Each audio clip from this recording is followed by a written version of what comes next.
Well, we wanted to make sure that the incident was thoroughly investigated and that the review of the facts included perspectives from sometimes disagreeing stakeholder groups. So we had police rank and file included as part of the review of the facts. We had outside citizens as part of the review of the investigation.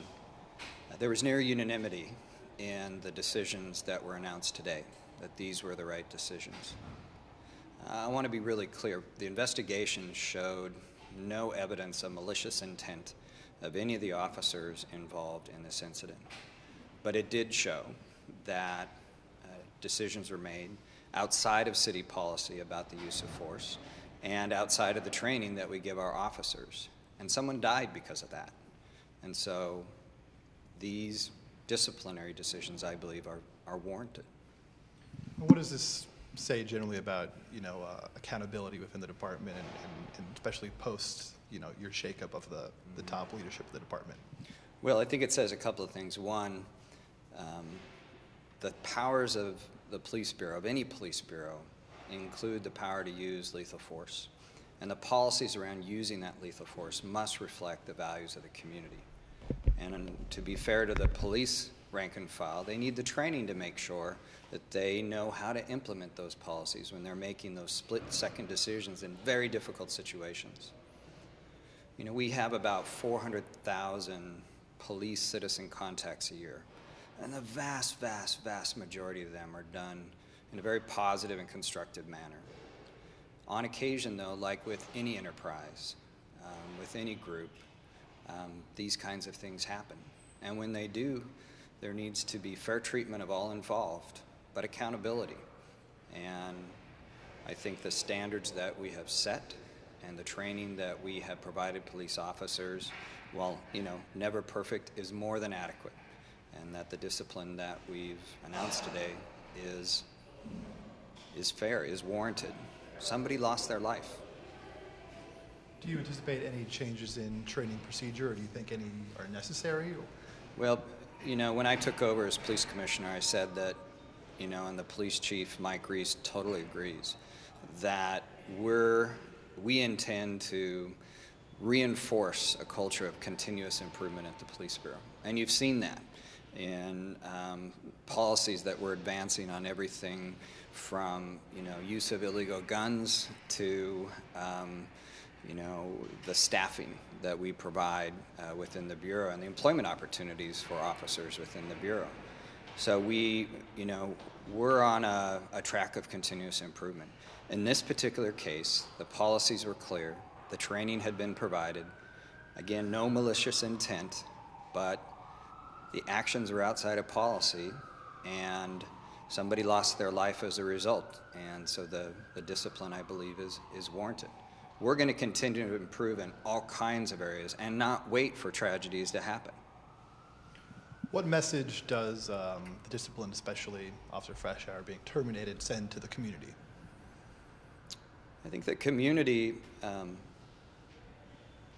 the decisions made on this are not intended to send any particular message to either the police rank and file or the community. The process of investigating thoroughly, of having a variety of stakeholder representatives look at the facts and provide recommendations, and then the willingness to go with those recommendations. Remember, there's near unanimity from every stakeholder group to go with those recommendations based on the facts. The message is that we intend to, follow the policies that we've set. Do you think there's a message in this discipline to officers within the Bureau, the rank and file within the Bureau? I can't tell you how much I really am inspired by and admire the rank and file of the Portland Police Bureau. It is a very difficult job. 400,000 contacts a year with the community, the vast majority of them done in a constructive, professional, and compassionate way at keeping the peace. So I'm a big supporter of the mission of the Police Bureau and the folks at the Police Bureau that work overtime to keep the peace. But like with any organization, sometimes things don't go as they should. So we need to make sure that, we're rewarding good work, but we also are held accountable when things don't go as they're supposed to, as they don't go by policy. Following the shooting, there was a very vocal reaction from the minority community in Portland. Do you think this will do anything to smooth over relations or perceptions from the minority community towards the police bureau? My job was to make a decision based on the facts and the input of folks that look deeply at the facts, and that was my job here. I've set high standards that are enshrined in police policy, and we offer training so that police officers can meet that policy. That's what I said I would do when I took over as police commissioner. Have you or anyone from the police bureau reached out, some of those critical groups that were critical of the city and the department since this decision, or do you have plans to? The decision was just put out hours ago. Do you have plans to going forward?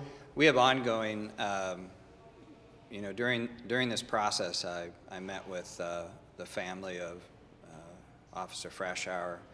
I met with the family of Aaron Campbell. Part of my job as mayor is sometimes to let people vent.